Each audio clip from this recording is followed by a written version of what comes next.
Hello hello hello hello అందరికీ నమస్కారం. ఎలా ఉన్నారు? మీకేమిటండి, బ్రహ్మాండంగా ఉంటారు. ఎటొచ్చి నేనే బాగలేదు ఎందుకంటారా? మరి వీడియో చూస్తున్నారు కానీ లైక్ ఇస్తున్నారేటి? లేదు కదా.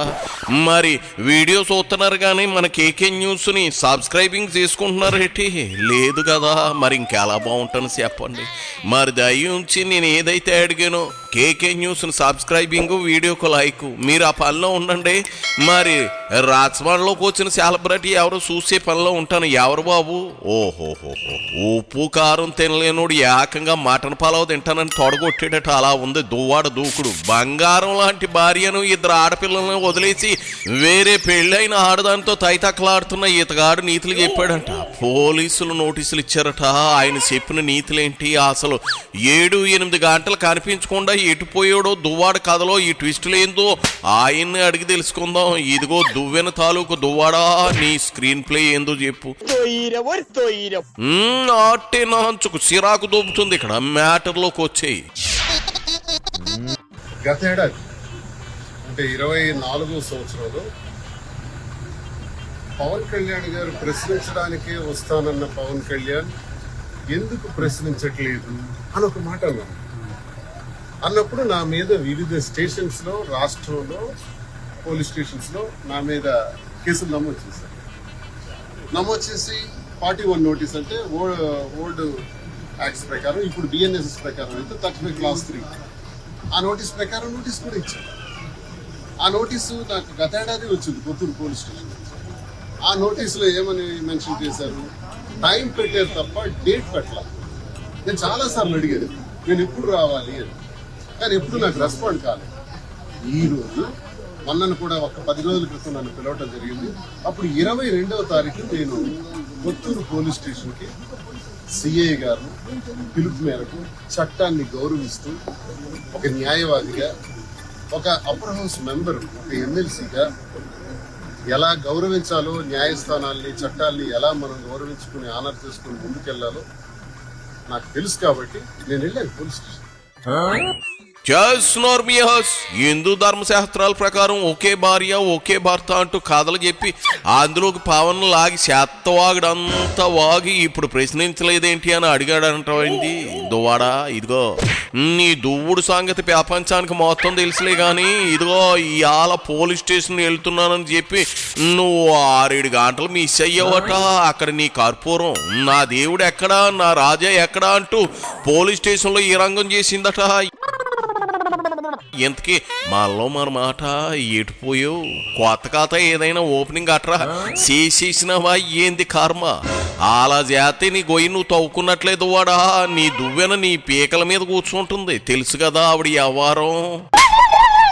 9 గంటల పాటు కూర్చొని విచారణ చేశారు. విచారణ చేసిన తర్వాత ఇది ఏఐజీలో నేను టెస్ట్ చేసుకున్న టెస్ట్, ఏఐజీలో చేసుకున్న టెస్ట్ ఇది 18వ తారీఖు. నేను వెళ్ళింది 22వ తారీఖు. నిజానికి నాకు నోటీస్ వచ్చిందని నాకు తెలియదు కూడా. It is a natural test. AIG Hyderabad నా హెల్త్ చెకప్ గురించి చేసుకున్నాను. కరోనరీ ఇష్యూస్ ఉన్నాయని చెప్పారు, అంటే హార్ట్ ఇష్యూస్ ఉన్నాయి. దానిపైన శ్రీకాకుళంలో కూడా టెస్ట్ చేసుకున్నాను. టెస్ట్ చేసుకుంటే 3 వారాలు రెస్ట్ తీసుకోవాలి మీరు అని చెప్పారు. ఈ పరిస్థితుల్లో నాకు 4 వారాలు టైం ఇవ్వండి అన్నాడు. 4 వారాలు టైం ఇవ్వండి అంటే నోనో మళ్ళీ మీరు వచ్చేయాలని చెప్పి 28 నోటీస్ ఇచ్చారు. 28 నోటీస్ ఇచ్చి 30లోకి హాజరు కావాలని. చట్టాన్ని గౌరవించే వ్యక్తిగా హాజరవుతారు. ఇవాళ ఏం చేస్తారో చెప్పండి. 35 క్లాస్ 3 నోటీస్ ప్రకారం ఇన్నిసార్లు పిలవచ్చా? ఇన్నిసార్లు నా దగ్గర మీకు విచారణ చేస్తామని చెప్పి కూర్చోబెట్టచ్చా? సూడుగేద సీను, సూడుగేద అని ఎందుకన్నానో తెలుసా? అన్నీ అయిపోయి తాత కావాల్సిన వయసులో ఊరపిచ్చుకలేయాలి తిని పెర్ఫార్మెన్స్లు ఇవ్వాలని చూస్తే ఇదిగో ఇట్లాంటి గుండె జాబులే వస్తాయి. ఏజ్ ఏంది, ఆ గేజ్ ఏంది, నువ్వు వేసే యాసలేంది. పోలీసులు నిన్ను ఎంతసేపు కూర్చోబెట్టాలో కూడా నువ్వే చెబితే ఇంక చట్టం ఎందుకు, న్యాయం ఎందుకు? నువ్వు నీ డార్లింగ్ దువ్వెన కలిసి ఓ సాటాన్ని రాయండి పోని, దానికి తగ్గట్లే పోలీసులు నడుచుకుంటారు. నువ్వు లాయర్వే, మీ జాతి పక్షి అదే రసిక రాజా క్రియేషన్స్ ఎండి అంబటి రాంబాబు కూడా లాయరే. ప్లేడర్ చదివేస్తే ఏదైనా చేసేయచ్చని మీకు గట్టి నమ్మకంగా ఉన్నట్లుందిగా. సర్లే కానీ ఎంతకీ ఆ గ్యాప్ ఎందుకు వచ్చిందో ముందు అది చెప్పు. ఆ పోలీసులు ఏంటి, ఏం జరుగుతుంది అసలు? టెక్కర్లో కొన్ని వందల మంది పోలీసుల్ని అక్కడ సరుబుజ్జిల మండలంలో కానీ కొత్తూరులో కానీ, కొత్తూరులో 200 పైచిలకు పోలీసులు పెట్టారంట. తిరుమండలంలో మండలం చుట్టూ పోలీసులు లేరంట. నేను వెళ్తున్న దారి మార్గంలో మొత్తం పోలీసు పెట్టారంట. ఏంటి అంతర్జాతీయ తీవ్రవాదం ఏమైనా చేశానా? నేను ఏమైనా అవినీతి అక్రమాలు భూకుంభకోణాలు ఏమైనా చేశానా? అధికార దుర్వినియోగం ఏం చేశానా? ఏం చేశాను చెప్పండి? పవన్ కళ్యాణ్ నువ్వెందుకు ప్రశ్నించట్లేదు అని అడిగాను. ఇది నేరం అంట. పవన్ కళ్యాణ్ ని ప్రశ్నించడం మరి నేరం అయితే మరి జగన్మోహన్ రెడ్డి గారిని ఇష్టం వచ్చినట్టు తిడుతున్నారు కదా. అతన్ని సైకో అంటున్నారు, గొడ్డల పార్టీ అంటున్నారు, ఎక్కి తొక్కి నారతేస్తా అంటారు, తొక్కేస్తా అంటారు, భూగోళానికి పాతాళానికి తొక్కేస్తా అంటారు. ఇన్ని రకాలు మాట్లాడుతున్నారు. మరి సోషల్ మీడియాలో నేను చెప్పిన మాటే ఒకవేళ నేరం అయితే మరి ఇంతమంది మాట్లాడుతున్నటువంటి మాటలు నేరం కావా? నీ తాసారావుల బోర్డు దువ్వాడా, నేనేం అడిగాను నువ్వేం చెబుతున్నావు? ఇంటి నుంచి పోలీస్ స్టేషన్ గారు బయలుదేరి 7 గంటలు గ్యాప్ ఇచ్చావట, సెల్ ఫోన్ కూడా స్విచ్ ఆఫ్ చేసావట. అది ఎందుకో చెప్పు ముందు. తర్వాత ఇదిగో జగన్ సైకోనో కాదో, మీ మాజీ పార్టీ గోడల పార్టీనో కాదో డిసైడ్ చేద్దాం. దాని గురించి పెద్ద సెర్చ్ చేపెట్టుకుందాం. ముందు అది చెప్పవయ్యా మగడా. నాకు చెప్పకపోయినా మాధురి అక్కడ కర్రట్టుకుని కూర్చుందట, ఆవిడికైనా చెప్పాలి కదా. ప్రిపేర్ అయ్యావా?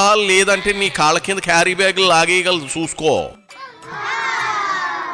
పవన్ కళ్యాణ్ గారు కూడా నిన్న మాట్లాడుతూ ఒక మాట చెప్పారు. ఆ మాటల్లో ఆయన ఏమంటున్నారంటే, ఆ ఎమ్మెల్యే నాకు తెలియదు. ఓకే, అది మీ అజ్ఞానానికి నిదర్శనం. దువ్వాడ శ్రీనివాస్ గా తెలియాల్సిన పని లేదు. మీరు ఒక ముఖ్య డిప్యూటీ చీఫ్ మినిస్టర్ గా అసెంబ్లీలో ఎంతమంది ఎమ్మెల్యేలు ఉన్నారు, ఏ పార్టీ వాళ్ళు ఉన్నారు, ఎమ్మెల్సీలు ఎంతమంది ఉన్నారు అన్నది తెలుసుకోవాల్సిన అవసరం ఉంది కదా. అది తెలియదు అంటున్నారు. ఓకే, అది మీకు తెలియనితనానికి నిదర్శనం. కానీ పవన్ కళ్యాణ్ ఇంకో మాట కూడా ఆడారు. నాకు ఆ మాట నచ్చింది. ఏమన్నారంటే, ఇది నా మీదే పెట్టిన కేసట, నా కోసం పెట్టిన కేసంట, నేను తిట్టానని పెట్టారంట, అసలు నన్ను దువ్వాడ శ్రీనివాస్ తిట్టాడని పెట్టారంట. ఈ విషయం నాకు తెలియదు అన్నారు. నేనెవరినైనా విమర్శించేటప్పుడు చంద్రబాబు నాయుడు గారిని విమర్శించినా, పవన్ కళ్యాణ్ గారిని విమర్శించినా నేరుగా వాళ్ళు నా మీద కంప్లైంట్ పెట్టారు. వాళ్ళు పెట్టలేదు. పైగా పవన్ కళ్యాణ్ నాకు తెలీదు అంటున్నారే.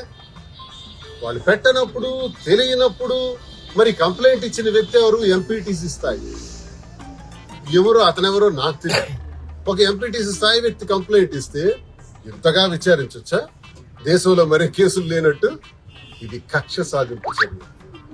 ఇది కేవలం మానసిక ఒత్తిడికి గురి చేయడానికి కక్ష సాధింపుతో చేస్తున్నటువంటి చర్య. వారిని ఎంత అడిగినా ఒకటే అడగంటున్నావు అంటే ఏదో క్యామ్ మ్యాటర్ బాగానే షేర్ చేసావు అనమాట. ఈ స్థాయికి ఎంపీటీసీ ఎవడో తెలియనప్పుడు పవన్ రేంజ్కి ఎమ్మెల్సీ ఎవడో తెలియకపోవడంలో ఎంతే ఉందలేదు. వాడా పవన్కి చెప్పిన వాళ్ళు ఒక మాట చెప్పి ఉంటే గుర్తుపట్టేవాడేమో.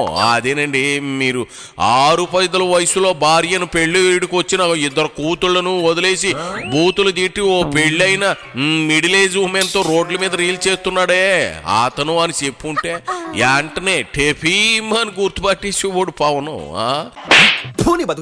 పాపం ఎమ్మెల్సీ అనేసరికి 100 లింగాల్లో బోర్లింగం గడివి, పార్టీ నుంచి బాత్రఫ్ అయిన వాడివి. నువ్వెంత ఓకలో ఏకనుకుంటూ ఉంటాడో గుర్తెట్టుకో.